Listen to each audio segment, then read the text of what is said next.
introduije dukomoka ku mubyeyi wacu Munyakazi François, tukaba twaratewe iteka yo gushaka umuryango mwiza wa Murekezi,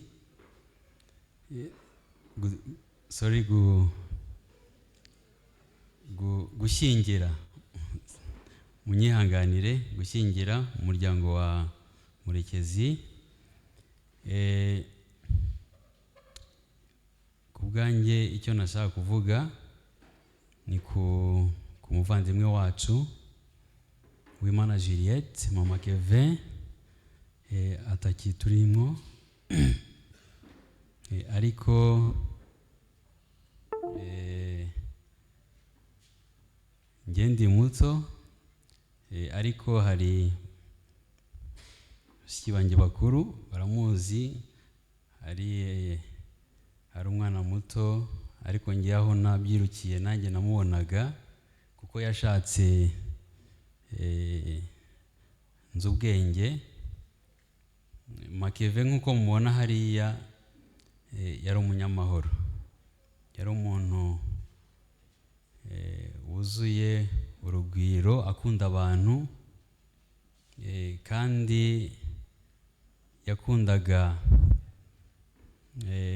aho ngeze mu rugo rwe, yakundaga nk'uko babikomojeho kwakira abashyitsi, agakunda no gukorera urugo rwe cyane. Niyo twajyagayo wabonaga ukuntu ashyashyana, yakira abashyitsi, yita ku rugo rwe, yari umubyeyi mwiza. Kuri kote yacu nk'umuryango wa Munyakazi, Makeve muzi uburyo ki natwe ntiyitaga ku rugo rwe, ariko natwe turamwibuka ibyo yakoraga ku muryango. Imana ikomeze twebwe dusigaye, ari umutware, ari abana, Umwuka Wera akomeze abahe ihumure. Ibyo ni ibyiringiro dufite yuko mama Kevin aho ari ni heza, kuko mama Kevin yari yizeye umwami Yesu. Ibyo byiringiro rero dufite yuko tuzongera kubonana nawe. Reka mpe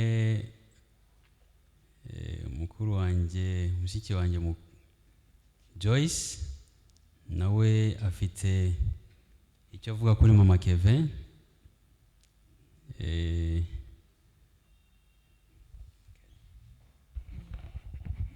Murakoze. Mama Kevin yari murumuna wanjye, twarabanye cyane dewe kurusha abandi, kandi yari inshuti yanjye.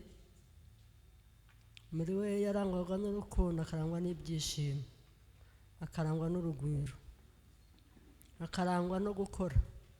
Yakundaga akazi kandi yari umunyabwira mu bintu byose yakoraga, yabikoranaga umwete. Ikindi, yakundaga ababyeyi be, umuryango we,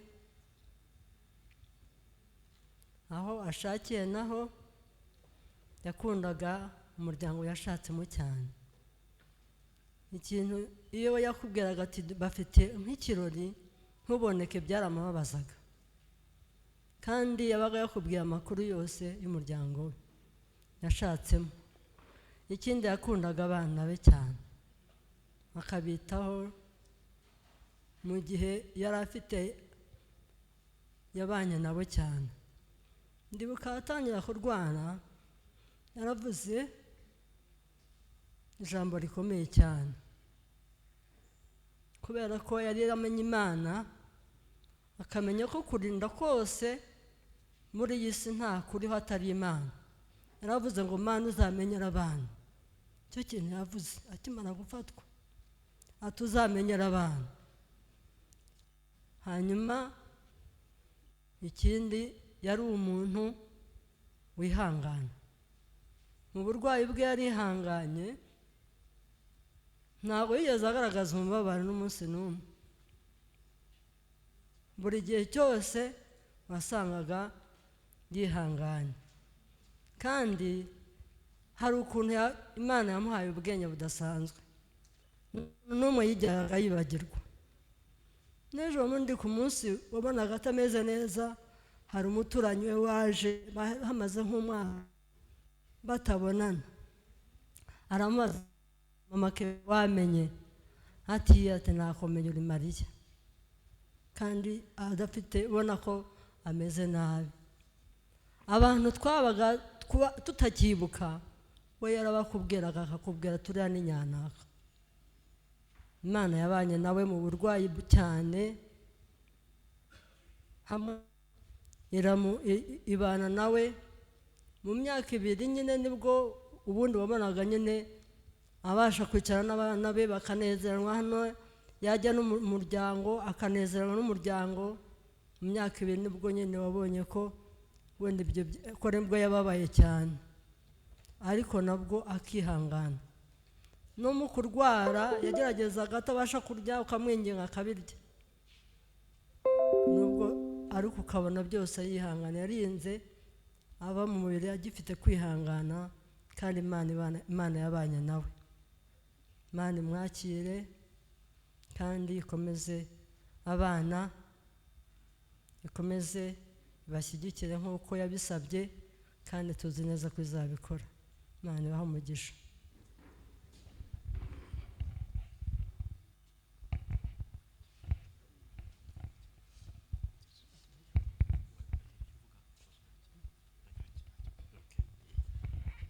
Akoze cyane. N'ejo dufite umwanya, bifuza kugira icyo batuganira, tuzabaha umwanya. Bamwe barambye ati n'ubundi reka tujyane n'igihe, uvuga bumwe cyangwa babiri biba bihagije. Turabibashimiye rero, Imana ibahe umugisha, umuryango wa Munyakazi, kandi mukomere. Ndagira ngo rero uyu mwanya nsabe abana abo bigira imbere, abana ba mama Kevin.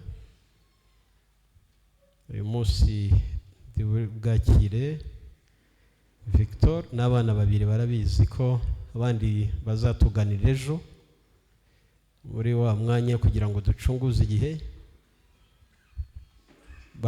Mwigira imbere, mubanze mwigira imbere, hanyuma uyu munsi ngiye kwakira 2 muri mwe.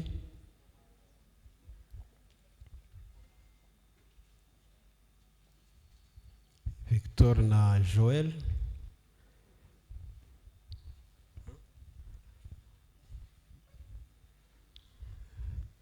Madame Aries, erega mu bana ba mama Kevin n'umukazana arimo.